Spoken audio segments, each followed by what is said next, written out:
This is the Korg MS-20, made in Japan between 1978 and 1983. It's a 2-oscillator semi-modular monosynth. For those of you that don't know what monosynth means, it means it can only play one note at a time, no chords.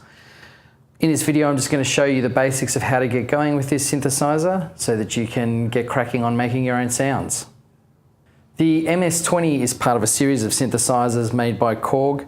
There's a single oscillator version that's called the MS-10. There's a vocoder, the VC-10. There's a sequencer, the SQ-10. And there is also an expansion module called the MS-50. We have the MS-50 here at MES. And in another video, I'll show you how to use that. And we'll also have a look in another video at how to use a modern recreation of the SQ-10 that's made by Korg called the SQ-1. By default, the MS-20 is hardwired. So even though we have this patch field over here, you don't need to use it to get some sounds going on this machine. However, once you get used to using it, the patch field is incredibly useful for being able to alter the way the synthesizer is wired to be able to create your own sounds. One thing that is interesting about the patch field, however, is that it does actually show you the layout of the synthesizer and how it actually functions. And when you're getting going, it can be important to note that the main signal flow of the synthesizer is indicated across the top here with the 2 oscillators, the mixer, the 2 filters and the amplifier, which the controls are for over here. So we have the 2 oscillator controls, we have the mixer controls, the 2 filters and the amplifier represented here. So if you have an MS-20 in front of you, or the modern recreation, the MS-20 Mini, the settings that I have up on the front of the machine here are a good place to get started. We'll get you this sound going. A couple of important things to note about these settings. One is that the portamento here should be set to 0. Portamento is an Italian word that means carrying or carriage, but mostly it's used in synthesizers for sliding between notes. So make sure just to begin with that's set to 0. The mixer here, make sure that both the volume outputs from the oscillators are set to 7. And then importantly, making sure that the high pass and low pass filter are set to 0 and 10 respectively. So that will mean that this signal can pass through the filters without being touched. The peak controls here, which are like the resonance controls, should be set to 0. And then across here, we've got the amplifier. By default, the amplifier is connected to EG2, envelope generator 2, which is here. And I just have the hold time set to 0, attack time set to 0, decay time set to 2, sustain set to 6, and the release time set to 1.5. And that will get you that basic sound. Also important to note, just have the volume output here set to 7 as just a nominal output to begin with. So let's just have a quick look at the functionality of the synthesizer. And we'll begin over here with the oscillators. We have 2 oscillators and we have the waveform controls for them. They're slightly different. Let's just turn down oscillator 2 so we can hear oscillator 1. We have a triangle wave, a sawtooth. We have a pulse wave where we can vary the width of the pulse, and that's what this control here is for.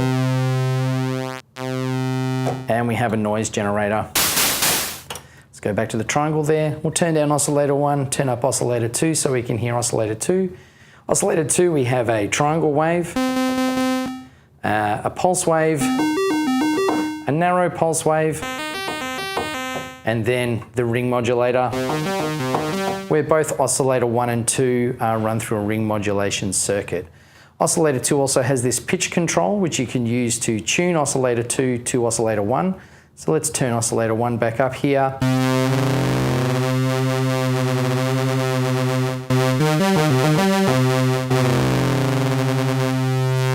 So that's the pitch control there. The overall tuning for the synthesizer here is handled here by the master tune dial here. And then both oscillators have this scale control. It's measured in feet, 32 feet, 16 feet, 8 feet, and 4 feet. Oscillator 1 does oscillate lower than oscillator 2, so it goes to 32 foot. You may ask why they use feet to describe these octave changes. And it's an old pipe organ thing where we would have a long pipe which would produce a low note, and if you half the length of the pipe it takes you up to the next octave, so that's what that indication is for there. Next along here we have the mixer. So this just basically will allow you to balance the level between the 2 oscillators to create interesting blends and more complex waveforms. And then we come on here to the filters. So we have the high pass filter and the low pass filter. High pass filter, of course, is going to cut out the low frequencies and allow the high frequencies to pass through. And we have the peak control here, which will emphasize the center frequency of the filter. So the resonance control there, and likewise same thing with the low pass filter. But of course the low pass filter will cut out the high frequencies, allow the low frequencies to pass through. And we have a peak control here for being able to change that.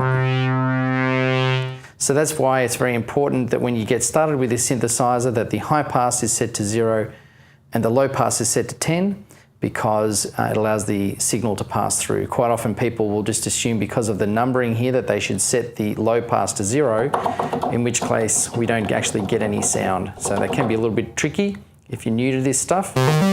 So 0 and 10 here. Next up we come to the voltage controlled amplifier, just represented here by this icon. But important to note is it says EG2 and external come into the control section of the amplifier here. It's quite common with a lot of subtractive synths of this era that they indicate control as being something that comes up from underneath with these icons, and that the audio signal is something that passes through the icon. So envelope generator 2 by default in this hardwired mode is working.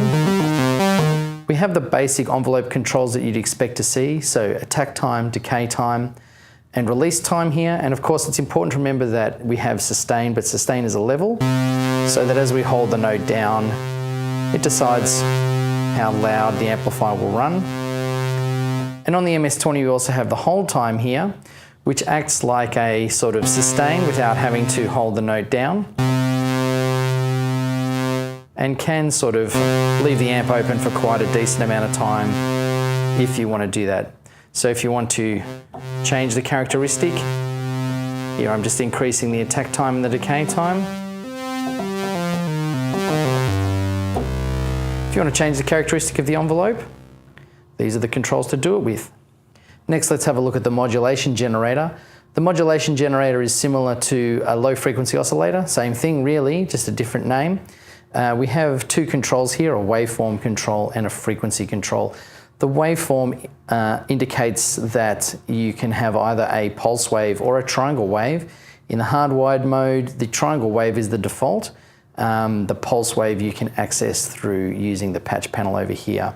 So you can change the waveform from being a downwards sawtooth to a triangle to an upwards sawtooth.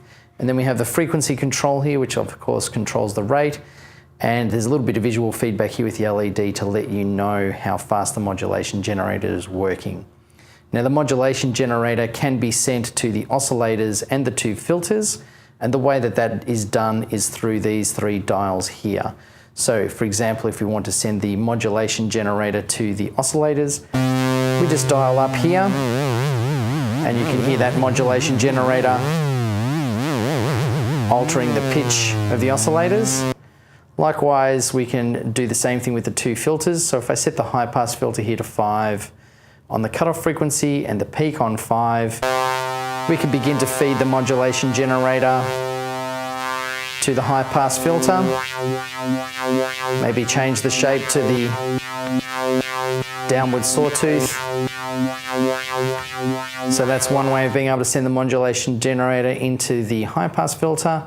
And the same thing goes with the low pass filter. So again, I'm going to dial the cutoff frequency to 5, the peak to 5, and then let's just introduce the modulation generator into the center frequency control for the filter here. And there you have it. The other thing is that we can send the envelope generators as well to the pitch and the center frequency of the two filters. You'll notice here that the pitch envelope generator comes from envelope generator 1. So that's where this comes in handy, so that you can set a separate envelope for how the pitch will behave. Likewise, you can send envelope generator 2 here into the center frequency controls for these two filters, so that if you want to have, let's just dial it in here.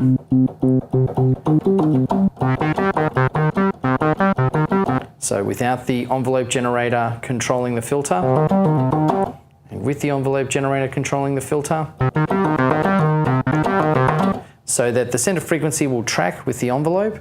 And of course, we can also introduce modulation generation into that as well.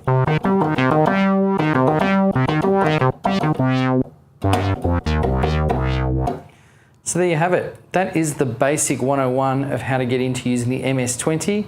Hopefully that's been useful to you, and now you're ready to get going with exploring the synthesizer on your own. Thanks for watching.